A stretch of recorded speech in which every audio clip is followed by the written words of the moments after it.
Doctor, ¿listo para arrancar? Estamos.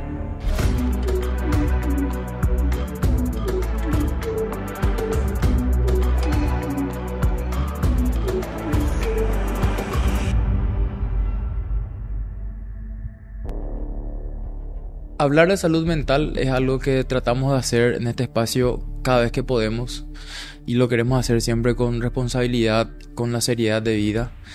Y no queríamos dejar pasar septiembre sin un capítulo particular dedicado a la salud mental. En particular porque septiembre es el mes de prevención del suicidio y quisimos hablar con un profesional de la salud sobre la depresión, sobre la ansiedad y sobre los problemas psicoafectivos que son muy comunes en una población tan cargada emocionalmente y de tantos mensajes negativos o de un ideal de felicidad que a veces parece inalcanzable.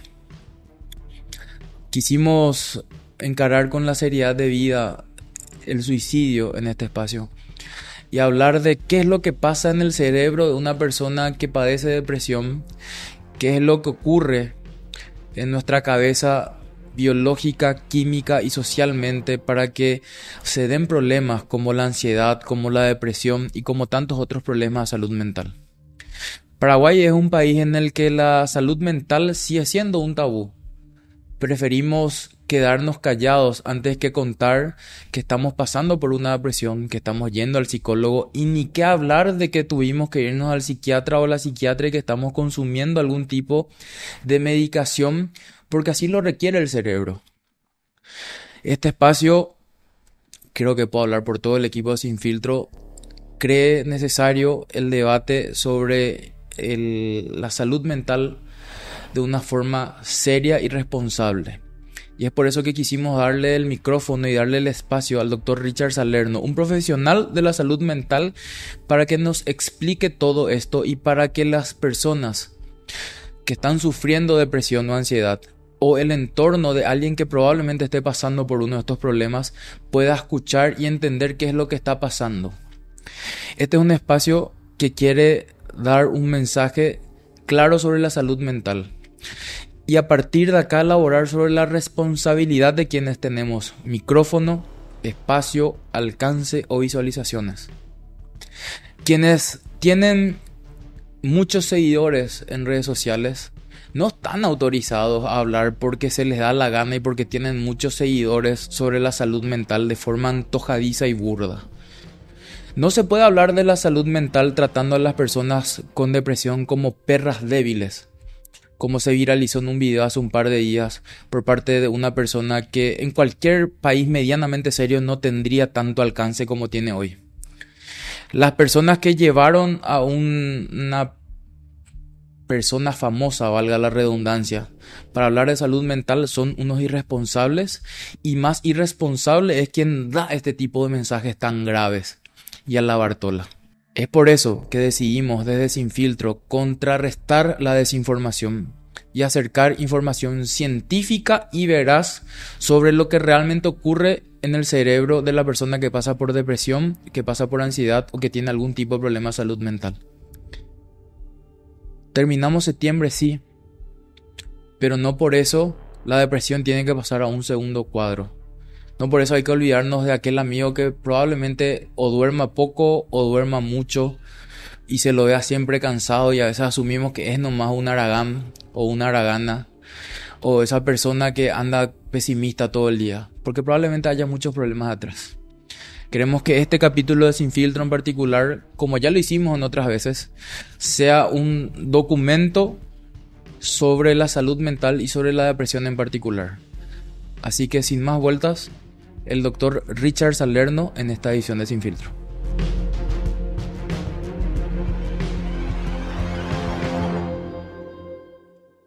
Doctor, debilidad, generación de cristal, ¿o qué es realmente la depresión? La depresión es un trastorno de la afectividad que existe desde hace cientos de años, que acompaña a la humanidad desde hace muchísimo tiempo y va mucho más allá que simplemente etiquetarla a una determinada generación como más frágil, más débil, no tiene que ver solamente con eso. La depresión es una afección que tiene múltiples causas, no solamente una única causa que tenga que ver con cierta capacidad, mayor o menor capacidad de afrontamiento, sino también la depresión tiene mucho que ver con lo biológico, con una predisposición genética, con situaciones ambientales que pueden ser desfavorables, con experiencias que pudieron haber afectado a esa persona, experiencias de pérdida, de maltratos, de abusos. Entonces, cuando hablamos de depresión, estamos hablando de una de las afecciones de la afectividad más frecuentes en el mundo y contrariamente a lo que tal vez se piense, la depresión estadísticamente sigue afectando aún más a personas mayores. Por ende, no tiene que ver con una cuestión de generación Z o alfa. Los más afectados siguen siendo los adultos. Si bien, por supuesto que existen casos, aunque menos frecuentes todavía, en niños y adolescentes, eso no significa que hayamos que minimizar estas franjas etarias, pero sigue siendo una afectación de los adultos. Doctor, sobre todo que eh, me estuve fijando en materia de cifras, ¿verdad? Eh, y acá yo creo que es algo muy grave que a los hombres nos acostumbraron a tipo a ser el duro de la casa, a ser el duro de la familia y a masticar, a rumiar mucho más los problemas que tenemos. Que eso lastimosamente en la tasa de suicidio se nota en la estadística que la tasa de suicidio en la población masculina es muy superior a la tasa de Sí, suicidio en la población femenina, ¿verdad? Hasta eso también, ese de tipo, no vos, medio que todavía los que crecimos en los 90 y todavía se escuchaba el no, vos no tenés que ser nena, no tenés que llorar, vos sos hombre, vos tenés que aguantarte todas esas cosas. Eso también juega en contra, ¿verdad? sí, ni te cuento lo que nacimos en los 70, que es mi generación. Nosotros teníamos el permiso, entre comillas, de experimentar solo un par de emociones, por ejemplo, la ira, la rabia, la euforia, la alegría. Esas eran las emociones que estaban bien vistas expresarlas por los varones. Pero la tristeza o la nostalgia o una sensibilidad empática a nivel cultural para los hombres no estaba bien visto. Entonces, ¿qué pasa si yo tengo una dificultad afectiva? Yo no puedo terminar aceptando que me está pasando algo y como bien vos decís, tengo que guardarme esos afectos, ese sufrimiento mental que me está acompañando y asimismo, como las estadísticas lo dicen, es más frecuente lastimosamente el suicidio en varones y muchas veces no dan señales, otras veces sí, pero muchas veces no. El tema de la salud mental sigue siendo en nuestra sociedad un tema tabú, sigue siendo un tema bastante negado e incluso en cuanto a políticas públicas de salud, el presupuesto que se destina a la salud mental es bajísimo. Si ya el presupuesto de salud en general es bajo, el de salud mental es aún más bajo. Es más fácil poder solicitar consulta con cualquier especialidad clínica, pero no así con alguna especialidad relacionada con el ámbito de la salud mental. Entonces estamos en un déficit importante tanto en la prevención primaria como en la asistencia a ámbitos donde la persona pueda estar atendida.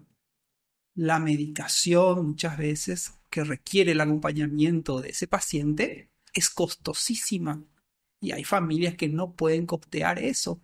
Entonces la persona se ve abandonada, cuando a veces la atención oportuna con psicoterapia, con acompañamiento y con medicación podría resolver un montón de situaciones.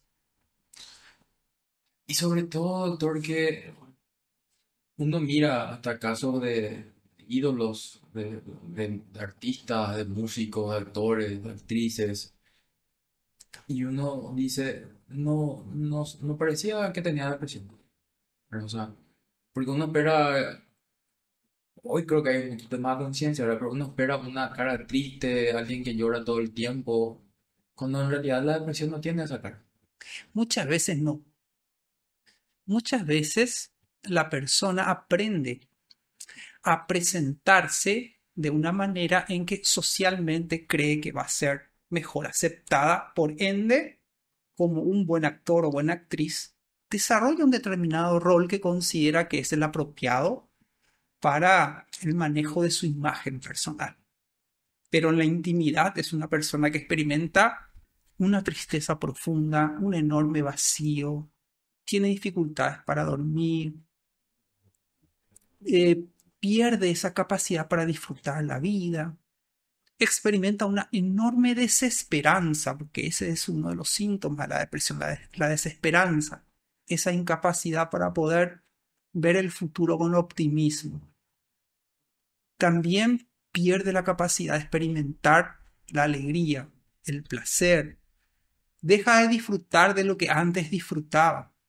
Y el sufrimiento es tan profundo que muchas veces la persona, al no encontrar una imagen mental de futuro con posibilidades, piensa que la salida es terminar con ese sufrimiento, terminando con su propia vida.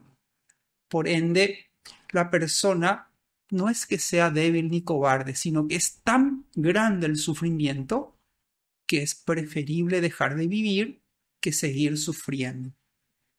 Por eso es que es muy importante identificar algunos síntomas para poder acompañar y ayudar a esas personas a tiempo. Sobre todo, doctor, es muy importante lo que acabas de decir, que yo creo que nadie quiere morir.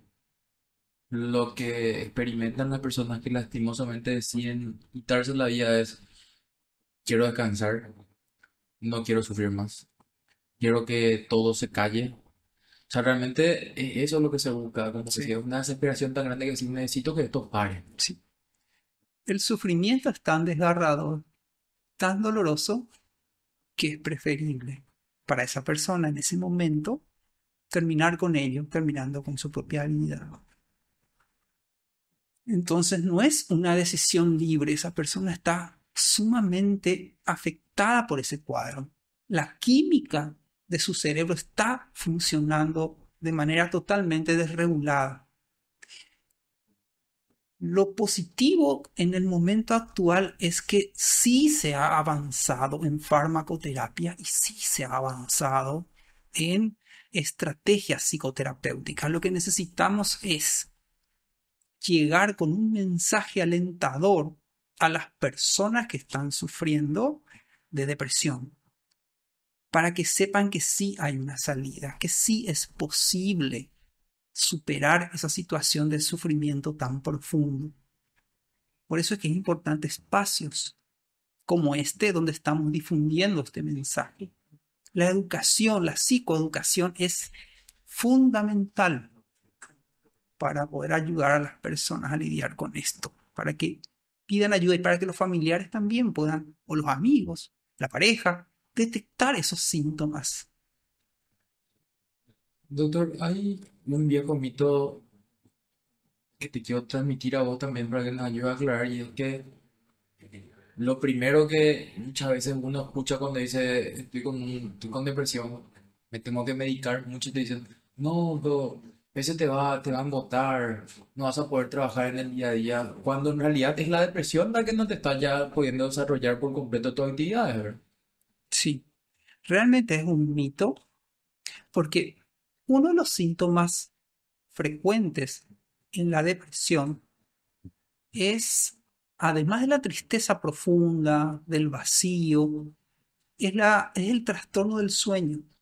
La persona o no puede dormir, duerme muy entrecortado, y cuando despierta, despierta con una pesadez que se describe como que el alma le pesa, o no puede despertar, no quiere despertar y se desregula totalmente su ciclo de sueño y de vigilia. El solo hecho de que se desregule el ciclo de sueño y de vigilia le deja a la persona totalmente desequilibrada. Basta que cualquiera de nosotros no podamos dormir un par de días y vamos a notar el efecto que tiene en nuestro estado de ánimo, en nuestra percepción del mundo, en nuestra percepción de nosotros mismos, de los demás, de nuestras relaciones, en nuestro estado de ánimo. Ahora imaginemos una persona que está transitando por semanas o tal vez meses con esa condición, con esa dificultad. Y estoy hablando solo de un síntoma, que son los trastornos del sueño. Entonces la medicación lo que va a hacer es regular químicamente a la persona, va a mejorar el estado de ánimo de esa persona. ¿Para qué? Para encontrar el origen de la depresión, de la ansiedad, de aquellos factores estresantes que le están poniendo en una situación comprometida. Muchas veces si nosotros no logramos acceder a esa medicación, no vamos a tener ni las ganas, ni la capacidad, ni la energía, ni las condiciones cognitivas para comprender por qué estamos como estamos. Por ende, muchísimas veces la medicación es esencial como una de las primeras medidas. No en todos los casos, porque la depresión también tiene sus grados. Es como un espectro también. Puede ser leve, que se conoce como distimia, puede ser moderado o puede ser grave.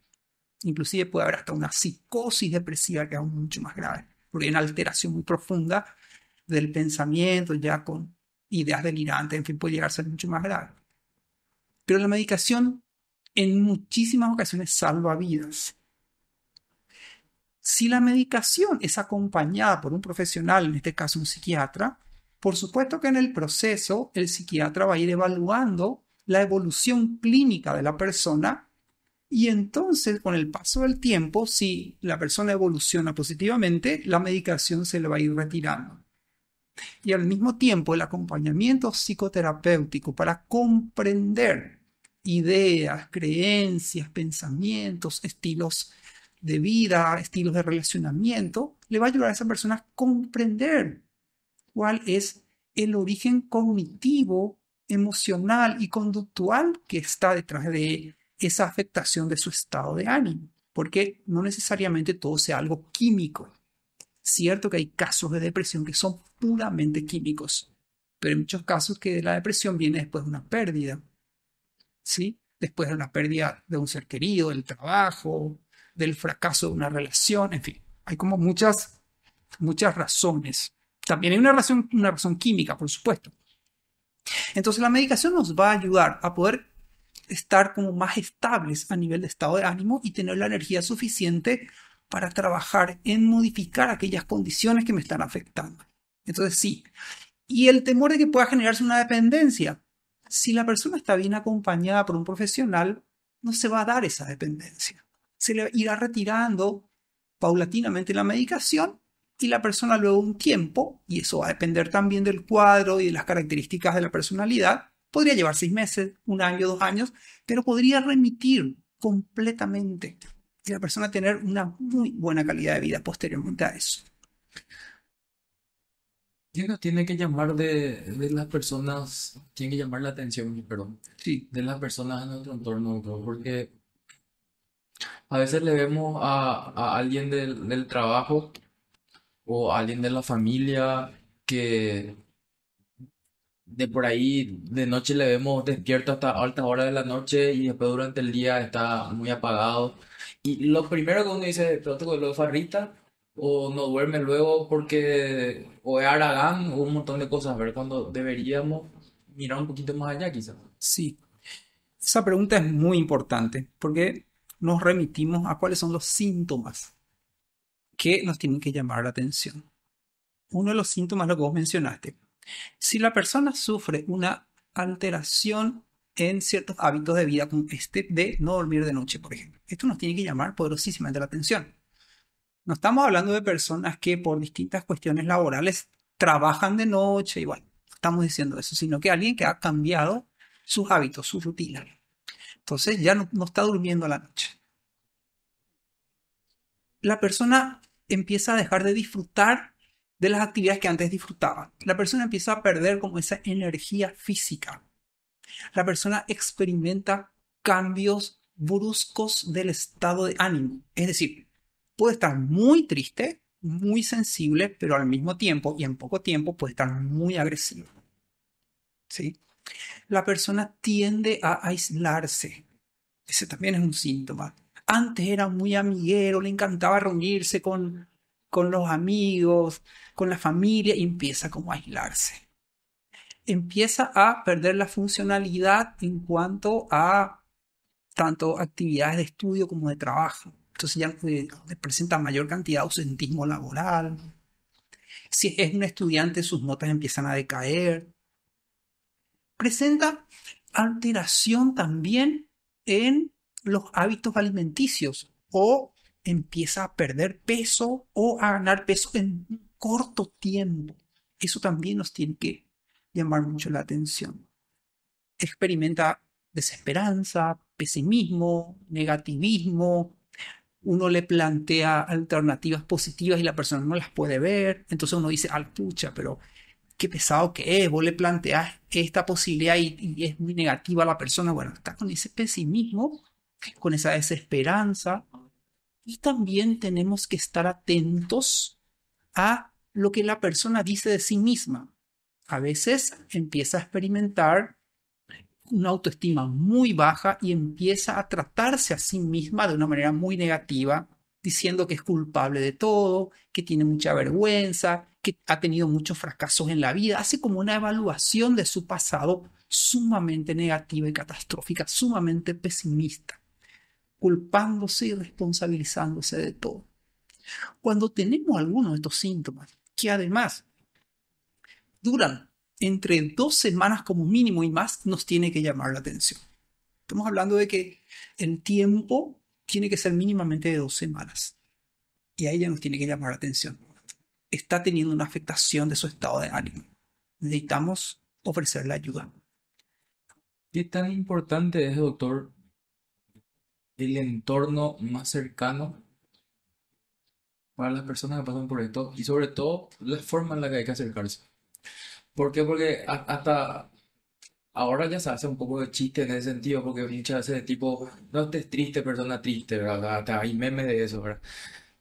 Cuando esa realmente no es la solución, ¿verdad? O sea, realmente hay que saber también cómo identificar, pero también cómo acompañar. Y Sí, hay que reconocer también, doctor, habiéndolo pasado, no es fácil. no, es un estado de sufrimiento muy grande. A ver, estamos hablando de que la depresión, junto con la ansiedad y los trastornos de ansiedad, son los problemas de salud mental más significativos e incapacitantes en el mundo. O sea, estamos hablando de que aproximadamente alrededor de 350, 400 millones de personas están sufriendo de depresión en algún grado de depresión. Entonces, es una afectación muy severa y hay que tener mucho cuidado y mucho acompañamiento. Pero yendo a tu pregunta de los vínculos afectivos positivos son demasiado importantes. Yo recuerdo lo que leí hace un tiempo acerca de un estudio sobre el desarrollo humano que inició en el año 1938 por dos grupos de investigadores de la Universidad de Harvard. Fue un estudio longitudinal. A lo largo del tiempo se estudió el proceso de un grupo de jóvenes muy favorecidos socialmente y al mismo tiempo un grupo de jóvenes que vivían en situación de vulnerabilidad social. Ambos grupos investigados e investigadores no sabían del otro grupo. Ese estudio lleva hasta hoy, porque se sigue estudiando ahora a los nietos de esas primeras personas, hasta hoy continúa ese estudio, sigue siendo el estudio de desarrollo humano más longevo, cuando esas personas que fueron inicialmente estudiadas a fines de los años 30, fueron evaluadas cuando ya iban alcanzando los 80 años aproximadamente. Le preguntaron a esas personas qué fue para ellos lo más importante en cuanto a lo que significaba el bienestar. Y las personas respondieron que lo más importante para ellos en cuanto al bienestar han sido los vínculos afectivos. No ha sido ni el dinero, ni la fama, ni el prestigio, ni los logros académicos. Fueron los vínculos afectivos. Y además el estudio arrojó otro dato muy importante. Las personas que declararon tener buenos vínculos afectivos eran más saludables que aquellas personas que habían declarado no tener buenos vínculos afectivos. Entonces, a partir de ahí se desprende otra investigación. ¿Cuál es la razón de que los buenos vínculos afectivos mejoran la calidad de vida y la salud de las personas? Y lo que se encontró es que los buenos vínculos afectivos reducen las hormonas del estrés. Evita que el estrés sea crónico. Por ende, tener buenos vínculos afectivos, es decir, amigos, pareja, familia, hace que yo me sienta mejor. ¿Por qué? Porque me ayuda a reducir los niveles crónicos de estrés. Y eso me protege en mi calidad de vida. Eso protege mi salud cardiovascular, protege mi metabolismo, protege mi salud cerebral, mi presión arterial, etcétera, etcétera. Entonces es muy importante para cualquier ser humano y en particular para una persona que está transitando por un problema, el acompañamiento afectivo. El estar presente para escuchar tan siquiera. De ese mismo estudio sale también otra investigación acerca de cuántas personas necesitamos para sentirnos acompañados. Y es muy interesante porque la pregunta se les hacía formulada de la siguiente manera. Si en el medio de una noche te sientes angustiado, ¿con cuántas personas podrías contar? Esa era la pregunta. Lo que concluyó el estudio es que con tener a una o dos personas a quienes recurrir cuando experimentemos una angustia en medio de la noche, eso hace que la persona se calme, se tranquilice por el solo hecho de saber que va a poder contar con una o dos personas. Entonces el vínculo es fundamental. Doctor, hay otra cosa también que yo creo que ha incrementado con las redes sociales, una mezcla de dos cosas. Recibimos mucha más información negativa. Sí. Lastimosamente, bueno, hay muchos sucesos negativos en el mundo, ¿verdad? Sí. Pero también está la otra pata que yo creo que es como que hay un bombardeo de una cultura de la felicidad, como que tenés que ser feliz sí o sí, Sí. ¿verdad? O sea, es como que tenemos esas dos mezclas en las redes sociales tan tipo, está todo mal, pero a la vez tienes que ser extremadamente feliz o tu vida es un fracaso, ¿verdad? Sí, También eso ayuda. Claro, porque nuestra afectividad, nuestras creencias, nuestras conexiones cerebrales se moldean también con el estímulo social. Entonces, si yo creo que mi vida es un fracaso porque mi vida no responde a un determinado modelo que yo estoy consumiendo, por ende, esa creencia de que mi vida es un fracaso porque mi vida no corresponde a un modelo que estoy consumiendo, esa creencia va a afectar a mis emociones. Esa creencia me va a producir enojo, frustración, tristeza, ira, resentimiento. Por supuesto que me va a afectar. Porque en el fondo de nuestras emociones, en la base de nuestras emociones, existen pensamientos, existen creencias, existen imágenes mentales, existen fantasías que configuran mi manera particular de ver el mundo. Yo veo el mundo a través de mis creencias, solo que no me doy cuenta. Yo creo que veo el mundo tal cual es. No me doy cuenta que hay un filtro que se llama creencias, como si fuesen unos anteojos de unos determinados colores que me hacen ver el mundo o azul o rojo o amarillo. Por eso que ante una misma situación, ante un mismo paisaje externo, vemos que las personas interpretan ese paisaje externo muchas veces de diferente manera. ¿Dónde está la diferencia?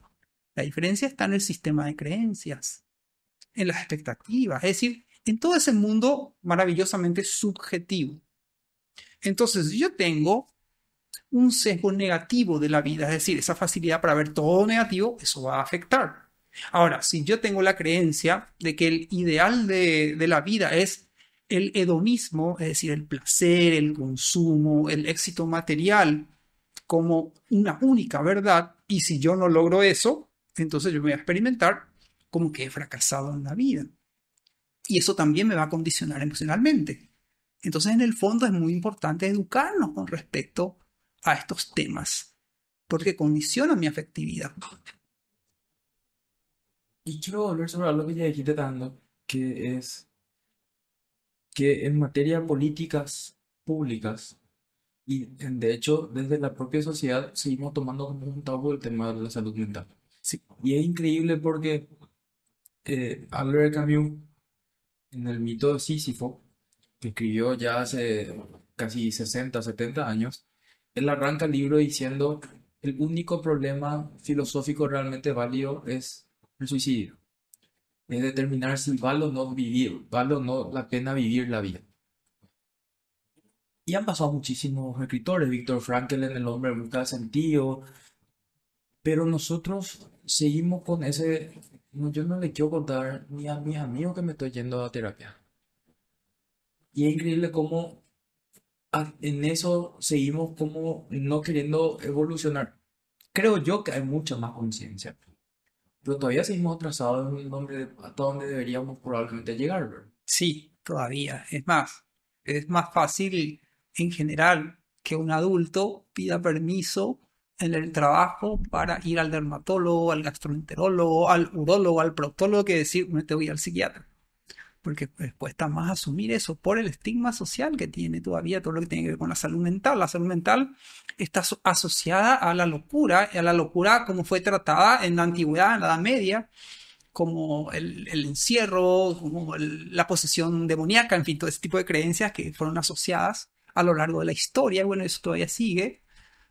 Pero afortunadamente las nuevas generaciones van generando esa hermosa dialéctica generacional y están trayendo estos cambios, una nueva mirada, una nueva visión del mundo y de ellos mismos, donde sí es necesario hoy hablar de salud mental. Sí, hoy en las escuelas es más frecuente hablar de salud mental. Sí, hoy en los colegios es más frecuente, en las universidades.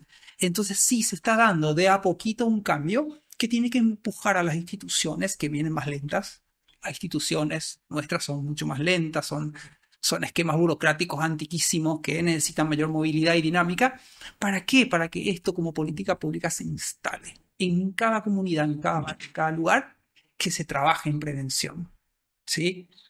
Y que además, si de ser necesario, se cuente con profesionales ahí para atender a las personas de forma inmediata. Pero tengo esperanzas, sobre todo en las nuevas generaciones. Doctor, otra cosa que no nos damos cuenta es que como que nosotros negamos la existencia del estrés o de los problemas de la salud mental, como que eso que está, algo que está ahí más, pero que puede llegar a tener repercusión en la salud física también. O sea, ya hablaba del trastorno del sueño, el rendimiento, pero ese estrés, esa ansiedad, esa depresión puede activar cosas en el cuerpo que te hagan más susceptible a sufrir enfermedades también, ¿verdad? Sí, de hecho que cuando nosotros estamos pasando por un proceso de estrés agudo, ¿sí? El estrés agudo es estrés ante una situación inmediata y momentánea. Por el solo hecho de atravesar un proceso de estrés agudo, se producen una serie de procesos inflamatorios en el cuerpo. ¿Sí? Aumenta el cortisol, aumenta la adrenalina, la noradrenalina. Esto impacta sobre la microbiota intestinal y eso también influye sobre la capacidad que tenemos para digerir los alimentos y se activan procesos inflamatorios que incluso pueden llegar a inflamar al cerebro. Puede afectar al sistema inmunológico. Si además el estrés no simplemente dura un corto tiempo, sino que empieza a durar horas, días, semanas, meses, el sistema inmunológico se debilita. Y entonces ahí aparecen un montón de enfermedades que son oportunistas, virus, bacterias, e incluso se habla mucho de lo que se conoce como trastornos autoinmunes. Es decir, es como que el propio cuerpo se defiende atacando a un órgano del propio cuerpo. Entonces, no puede haber salud física sin salud mental. Tarde o temprano, la salud física se ve afectada y muchas veces muy gravemente. Es decir, hay una directa relación, es un sistema. Por eso es que tenemos que mirar a la persona de forma holística. No mirar solamente un determinado órgano, sino mirar al ser. A ese ser que piensa, que siente, que actúa, que tiene un contexto, que tiene unos vínculos afectivos, que tiene una familia, tiene un entorno. Todo eso hay que tener en cuenta para poder acompañar a las personas. Lastimosamente, con el paso de los siglos, por un lado, el especialismo ayudó a poder comprender el funcionamiento de muchos órganos, pero también a veces ha deshumanizado al científico y al médico porque ha visto solo el órgano y no a la persona de manera integral. Doctor, ¿qué pasa en nuestro cerebro? Me hablaba recién del trastorno del sueño como uno de los síntomas de la persona con depresión. Sí, Pero quiero un poquito más allá. ¿Qué pasa con nuestro cerebro cuando ese trastorno del sueño viene ya hace un tiempo, ¿verdad? O sea, el cerebro se envejece, perdemos alguna sí, funcionalidad. claro, ¿Qué claro. pasa con nosotros? ¿Qué pasa con cuáles son las funciones? Unas funciones que se cumplen cuando dormimos. Cuando dormimos, el cerebro se desinflama y se limpia de los productos del metabolismo del día a día. Hay una serie de sustancias que se liberan únicamente cuando dormimos y cuando dormimos a la noche, es decir, no sirve el dormir de día. Entonces, el cerebro tiene unas estructuras que se conocen como ganglios linfáticos, con GL, no linfáticos, son linfáticos, que son estructuras que limpian al cerebro, pero que necesitan del descanso nocturno para que esas estructuras entren a funcionar y descomprimir al cerebro, para limpiar y que el cerebro se recomponga. También entra a funcionar una hormona que se llama melatonina. La melatonina se activa principalmente cuando dormimos a la noche. La melatonina es un antioxidante muy importante que, además de inducirnos al sueño profundo, nos protege de enfermedades. La melatonina. Por otro lado, tenemos una hormona que fundamentalmente se segrega mientras dormimos en una ventana de entre las 9 de la noche a 2 de la mañana aproximadamente. Esa es la ventana más importante. Esa hormona se llama hormona de crecimiento. Es una hormona que repara todo nuestro sistema. Nuestro sistema inmunológico, cada célula se ve afectada por la hormona de crecimiento. ¿Qué pasa si yo no duermo bien? ¿Qué pasa si yo trasnocho? ¿Qué pasa si yo duermo habitualmente a las 2 de la mañana? Yo me pierdo de toda esa ventana más importante de hormona de crecimiento, por ende mi salud se va a ver afectada. Entonces, con el paso del tiempo, mi cerebro se va a ir deteriorando y yo puedo sufrir a consecuencia de eso distinto tipo de deterioro cognitivo, entre ellos las muy temidas demencias, por ejemplo el Alzheimer.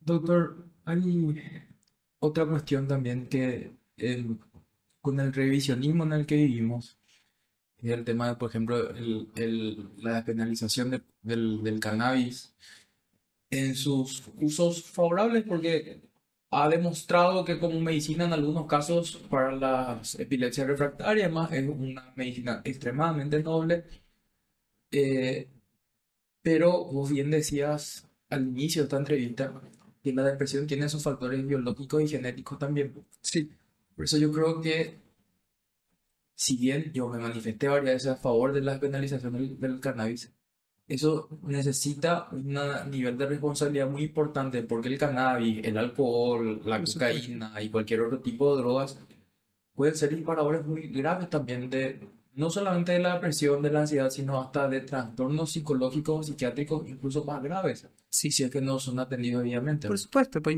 imaginemos a un chico joven de 17, 18 años que está pasando por un proceso de ruptura amorosa. Nosotros sabemos que un adolescente experimenta las emociones por una cuestión biológica y también por una cuestión social de experiencia de una manera mucho más intensa. Experimentamos en la adolescencia las emociones de una manera mucho más intensa. Es decir, las zonas cerebrales encargadas de generar experiencias emocionales son muy fuertes. Y las zonas del cerebro que están encargadas de regular esas emociones aún están inmaduras. Por ende, en la adolescencia, los adolescentes son mucho más emocionales. ¿Qué pasa con ese adolescente que está experimentando esa emoción y utiliza alguna droga para anestesiar esa emoción?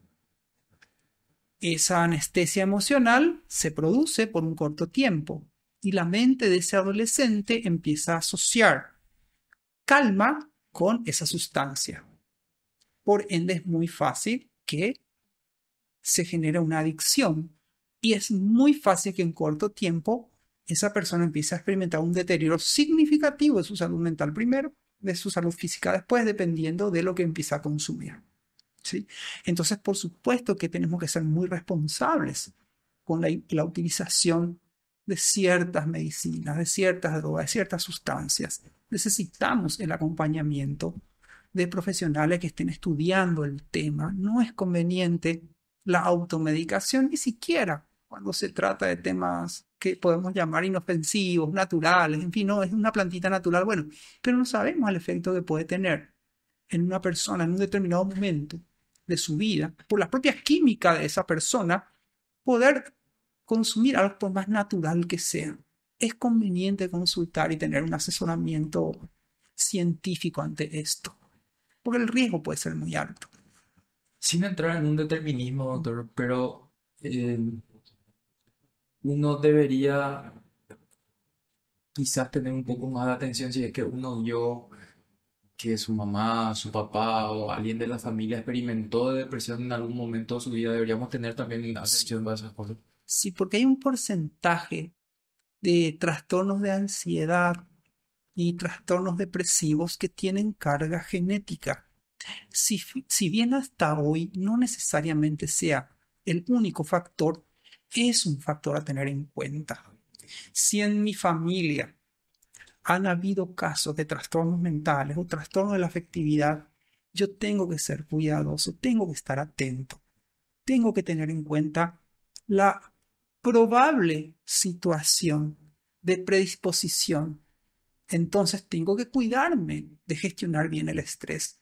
Tengo que cuidar mis hábitos, tengo que hacer actividad física, tengo que tratar de dormir bien de noche, tengo que cuidar mi alimentación, tengo que cuidar mi contacto con la naturaleza. Nosotros, sobre todo los que estamos viviendo en sectores muy urbanos, vamos perdiendo el contacto con la luz solar y con la naturaleza. Y la luz solar es fundamental para producir serotonina, es fundamental para una hormona llamada vitamina D, que es fundamental para el sistema inmunológico y para un montón de funciones, es fundamental para una regulación hormonal. La luz solar es fundamental para que a la noche yo pueda dormir profundamente, porque está relacionada también con la producción de melatonina. Entonces, hay una serie de hábitos que nosotros tenemos que cuidar para cuidar de esa manera también nuestra salud mental. Reitero, el descanso nocturno, la actividad física diaria, la alimentación natural, el contacto con la naturaleza, el contacto con el sol, los pensamientos, las acciones bondadosas hacia otros, la práctica de la gratitud, una breve meditación identificando los aspectos positivos que tengo en mi vida, identificar también los aspectos positivos que tienen los demás, estar atento a las necesidades de los demás a través de la práctica de una bondad desinteresada. Eso ayuda muchísimo como prevención ante las distintas situaciones que nos pueden afectar en la vida. Doctor, ya en el tramo final, hablabas recién de la actividad física, ¿verdad?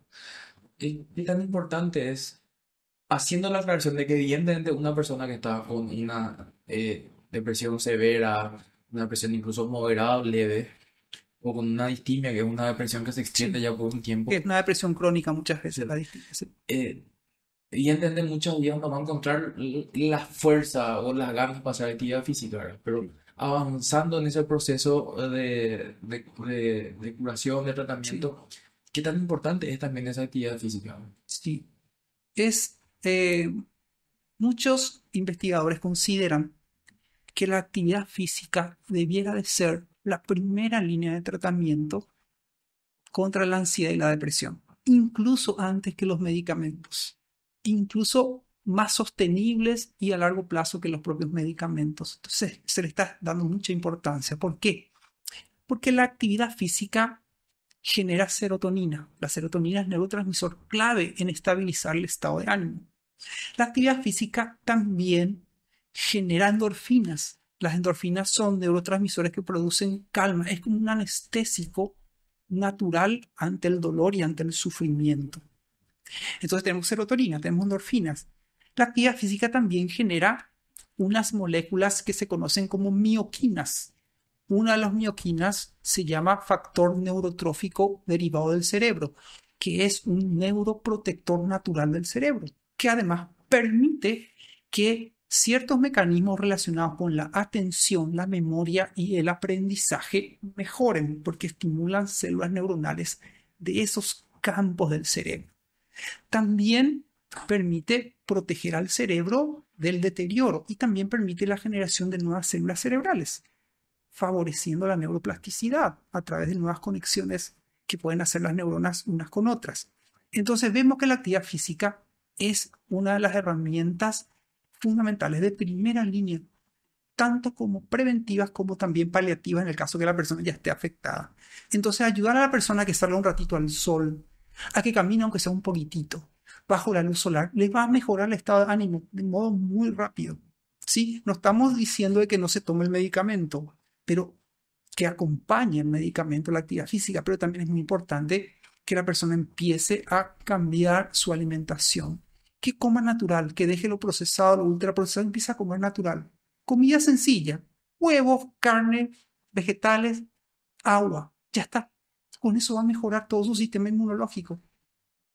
Todo ese nivel de inflamación producto de esa comida procesada va a empezar a disminuir y hasta el cerebro va a empezar a funcionar mejor. Son hábitos sencillos. También es muy importante practicar breves minutos de meditación. ¿En qué consiste? Por ejemplo, prestar atención a la respiración. Si yo presto atención a la respiración, estoy centrado en el aquí y en el ahora. Y al centrarme a través de la respiración en el aquí y en el ahora, simplemente inhalando por la nariz, sintiendo el aire en el abdomen y exhalando por la nariz, un par de minutos me empiezo a calmar porque empiezo a liberar oxitocina y serotonina.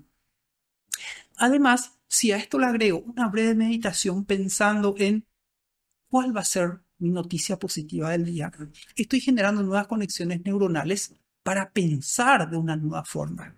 Porque en general, cuando estamos con depresión, tenemos mucho sesgo negativo, tendemos a ver las cosas de manera muy negativa, ¿sí? Pero podemos hacer un esfuerzo para ir modificando esas conexiones neuronales y pensar de forma más positiva.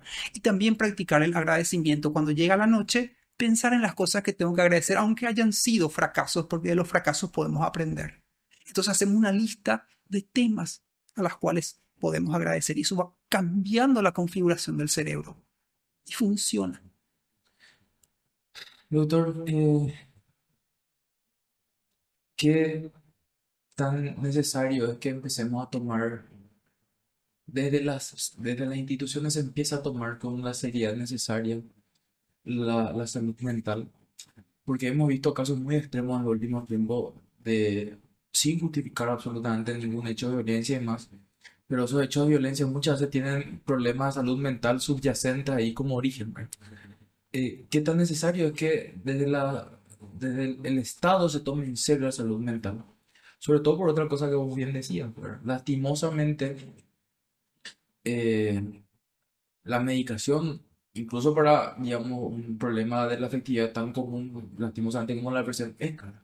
Sí. Entonces, ¿qué tan necesario es que empecemos a plantear políticas públicas como tales para realmente acompañar a las personas? Yo creo que como sociedad tenemos que exigir a las instituciones, a los gobernantes que prioricen la salud mental.